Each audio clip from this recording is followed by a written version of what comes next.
بسم اللہ الرحمن الرحیم۔ اللہ تعالیٰ قرآن کریم میں فرماتا ہے، اے ایمان والو، روزے جس طرح تم سے پہلے لوگوں پر فرض کیے گئے تھے تم پر بھی فرض کر دیے گئے ہیں تاکہ تم پرہیزگار بن جاؤ۔ رمضان کا مہینہ وہ ہے جس میں قرآن مجید نازل کیا گیا، جو لوگوں کے لیے سراسر ہدایت ہے اور اس میں لوگوں کی صحیح رہنمائی کی باتیں ہیں اور غلط اور صحیح کو الگ الگ کر دینے والی صاف اور واضح باتیں موجود ہیں۔ سو تم میں سے جو کوئی اس مہینے میں موجود ہو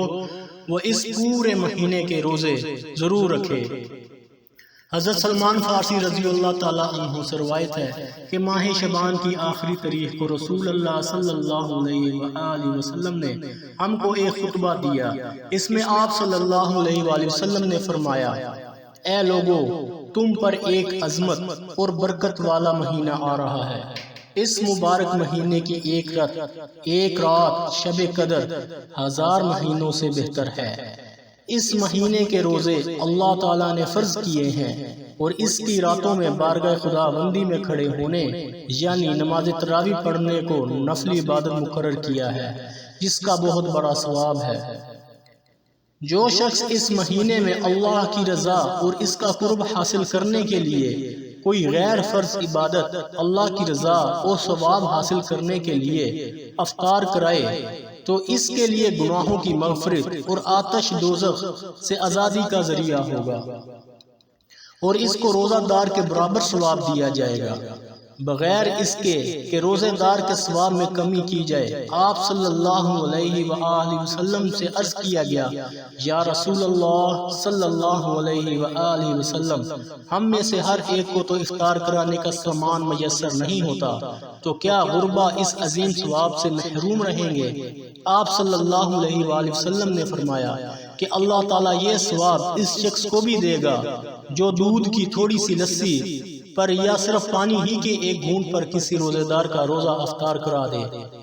اس شخص کو اللہ تعالیٰ میرے حوض یعنی حوض کوثر سے ایسا سراب کرے گا جس کے بعد اس کو کبھی پیاس ہی نہیں لگے گی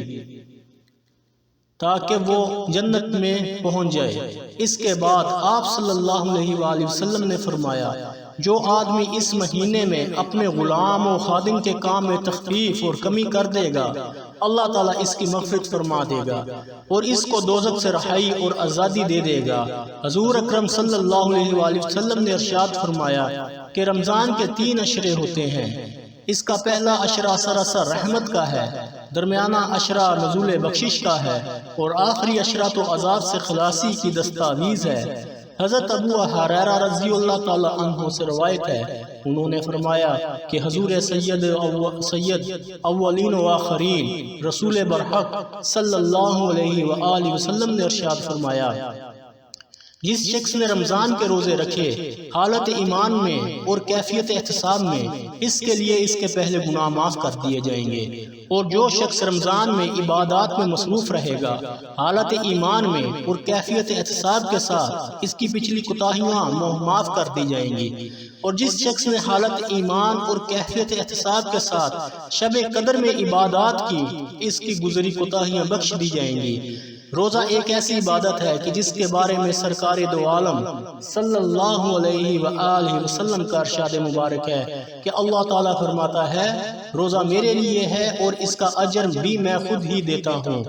یعنی یہ اللہ اور اس کے بندے کا براہ راست معاملہ ہے کہ بندہ اللہ تعالیٰ کے حکم کی بجائے آوری میں تمام دن کھانے پینے اور نفسانی خواہشات سے رکا رہتا ہے اور اس کے ان آداب کو پوری پابندی کا خیال و احساس رکھتا ہے اور ان پابندیوں کے مطابق اپنے دن رات کو گزارنے کی کوشش کرتا ہے، تو یقیناً اللہ تعالیٰ اس کا اجر خود ہی عطا فرماتا ہے۔ ایک اور حدیث مبارک میں ارشاد فرمایا ہے، روزہ آدمی کے لیے ڈھال کا کام دیتا ہے بشرطی کہ وہ اسے پھاڑ نہ ڈالے۔ حضرت ابو ہریرہ رضی اللہ تعالیٰ عنہ سے روایت ہے کہ جب یہ ارشاد فرمایا تو عرض کیا گیا، اسے کس چیز کے ساتھ پھاڑا جا سکتا ہے؟ ارشاد فرمایا، جھوٹ یا غیبت کے ساتھ، یعنی روزے کی حالت میں جھوٹ، غیبت، گالم گلوچ، لڑائی جھگڑا اور دوسری اس طرح کی بری چیزوں اور بری باتوں سے سختی کے ساتھ ممانعت کی گئی ہے۔ حدیث مبارکہ میں ہے کہ جب کسی نے روزے کی حالت میں بری بات کہنا اور اس پر عمل کرنا نہ چھوڑا تو اللہ تعالیٰ کو اس کے بھوکا پیاسا رہنے کی کوئی ضرورت نہیں ہے۔ اگر کوئی روزہ دار روزہ رکھنے کے بعد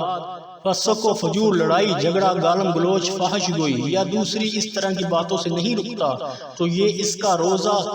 ہی نہیں ہے بلکہ یہ اس کا فاقہ بن جاتا ہے جس کا اللہ تعالیٰ کے احکام کے ساتھ کوئی تعلق نہیں ہے۔ ایک اور حدیث مبارکہ میں ہے کہ روزہ صرف کھانے پینے سے رکنے کا نام نہیں ہے بلکہ روزہ تو لغویات اور بری باتوں سے بچنے کا نام ہے۔ حضرت عبداللہ بن مسعود رضی اللہ تعالیٰ عنہ سے روایت ہے کہ جس کے اعضاء حرام کاموں سے نہیں رکتے اس کو میری خاطر نہ کھانے اور نہ پینے کی کوئی ضرورت نہیں۔ جس طرح زبان کو فحش گوئی، غیبت اور جھوٹ سے بچانا ضروری ہے، اس طرح انسان کے دوسرے اعضاء آنکھ، کان، ناک، ہاتھ، پاؤں کو بھی برے افعال سے بچانا ضروری ہے۔ حضرت عبداللہ بن عباس رضی اللہ تعالیٰ عنہ کی بیان کردہ ایک حدیث مبارک کے الفاظ قدسی کچھ اس طرح ہیں کہ جب رمضان کا مہینہ آتا تو رسول اللہ صلی اللہ علیہ وسلم قیدیوں کو چھوڑ دیتے اور ہر وسائل کی مراد پوری کرتے۔ رمضان میں جہاں بہت سی برکات و انعامات ہیں وہیں مسلمانوں کے دوسرے لوگوں کے ساتھ اچھے رویوں کی بھی تلقین فرمائی گئی ہے، اور نبی کریم صلی اللہ علیہ وسلم نے ایسے عمل مبارک سے بھی اس بات کی طرف توجہ دلائی ہے۔ گویا رمضان کا مہینہ رسول اللہ صلی اللہ علیہ وسلم اس مہینے میں باقی مہینوں کی نسبت بہت زیادہ جود و سخا و کرم فرماتے۔ دین اسلام میں مسلمانوں کے لیے ہر موقع کے لیے آسانیاں رکھی گئی ہیں، جیسے قرآن مجید میں ارشاد ہوا ترجمہ، اللہ تعالیٰ تمہارے حق میں آسانی چاہتا ہے، وہ تمہارے حق میں تنگی ہرگز نہیں چاہتا۔ روزے میں کوئی مسافر ہو یا مریض ہو تو اس کے لیے بھی رخصت کی اس طرح سے اجازت ہے کہ وہ مراسل حالت میں رمضان کے روزوں کے قضاء کے بعد کے دنوں میں ادا کرے۔ اگر کوئی شخص عمر کے اس حصے میں ہے یا مرض کی اس حالت میں ہے کہ اس سے سال کے باقی ایام میں کسی بھی وقت روزہ رکھنا ممکن نہیں تو اس کے لیے فدیہ کا حکم ہے۔ ایک اور حدیث مبارک میں رسول اللہ صلی اللہ علیہ وسلم نے اس مہینے کو صبر اور غم خواری کا مہینہ قرار دیا ہے۔ دینی اصطلاحات میں صبر کے معنی اللہ کی رضا کے لیے اپنے نفس کی خواہشوں کو دبانا اور تلخیوں اور ناگواریوں کو برداشت کرنا ہے، جس سے اس کے اندر ان غربا مساکین کی ہمدردی کا جذبہ بھی پیدا ہوتا ہے جو نداری کی وجہ سے فاقوں پر مجبور ہو جاتے ہیں۔ اللہ تعالی ہمیں تعلیمات قرآن و سنت نبی پاک صلی اللہ علیہ وسلم پر کے بتائے ہوئے طریقوں پر عمل کرنے کی توفیق عطا فرمائے، آمین۔